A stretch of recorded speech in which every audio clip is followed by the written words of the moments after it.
Magandang araw mga kapolitika at welcome back dito sa ating YouTube channel.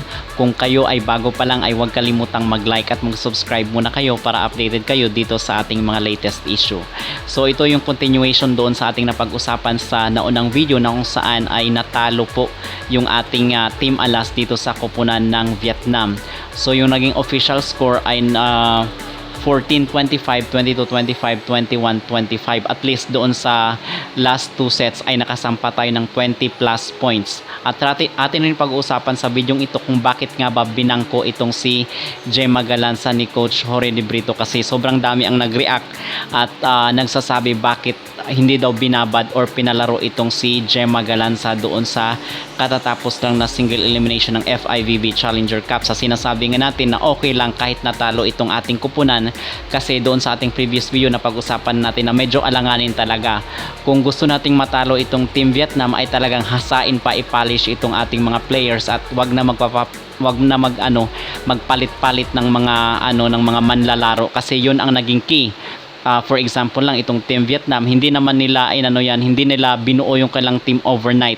Okay, it takes years, it takes time mga kapolitika para mapalakas natin. And nakikita rin talaga natin dito yung scoring machine nila, itong si Tuyen and si T4.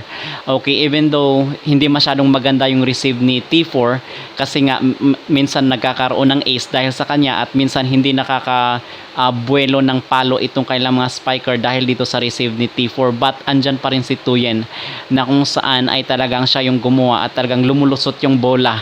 And even nga nakita natin yung hirap ni Don Macandili na basahin at pigilan itong kanyang pagpapaulan ng points dito sa kanyang kupunan.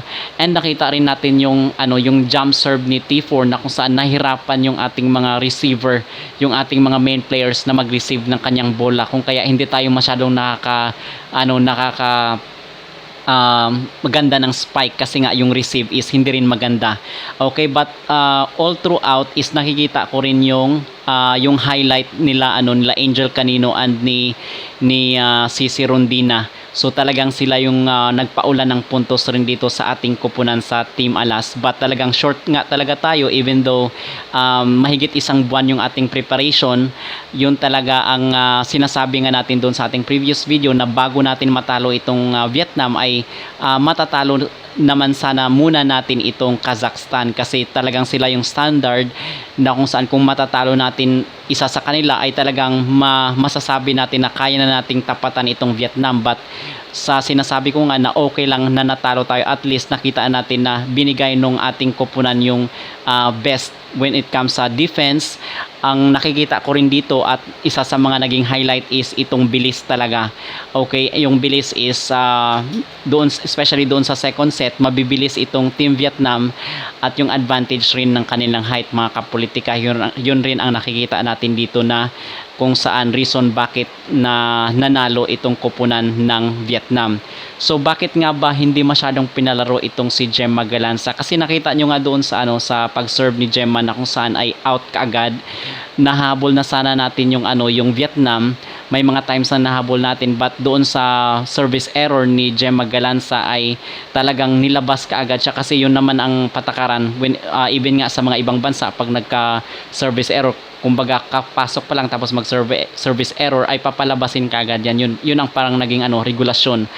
And nakikita rin natin na off-rin yung kanyang laro, kung kaya hindi siya masyadong binabad ni Coach Jorge De Brito. At binigyan lang natin ito ng komentaryo at opinion mga kapolitika, kasi sobrang dami ng mga supporter ni Gemma Galanza doon sa mga comment section sa social media ang nag-aalboruto at nagagalit bakit hindi daw pinapasok itong kanilang icon, kasi nga naman 'di ba si Gemma Galanza ay isa sa mga MVP dito sa PVL. So siguro ang nakikita ko rin doon ay sana binabad man lang ng medyo matagal itong si Gemma Galanza, but all the while itong si Rondina is nagpamalas rin naman, nagpaulan rin naman ng mga puntos at may control rin sa bola.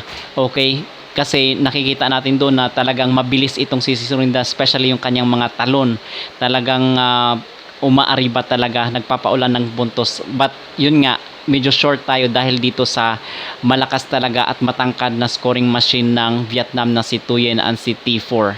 Okay, but all throughout nakikita natin dito siguro more time pa, more practice pa dito sa ating Team Alas, at sa sinasabi ko wag magpapalit-palit ng coach at talagang paigihan natin yung blocking, kasi dito tayo na may mga times na talagang itong si Cicerone ay nabablock talaga ng Vietnamese, kung kaya na sila yung nanalo dito sa sagupaan. So yun lamang mga kapolitika ang ating short na opinion, ating part 2 dito sa katatapos lang na sagupaan ng Team Alas kontra sa Team Vietnam. Okay, sa sinasabi nga natin, hindi tayo masyadong nag-expect dito kasi ito rin yung ating analysis doon sa ating mga previous na video, and true enough ito nga yung nangyari, talagang natalo yung ating Team Alas. But it's okay mga kapolitika. Ano ang inyong masasabi? Mag-comment down below at huwag kalimutang mag-like at mag-subscribe para updated kayo dito sa ating mga latest issue.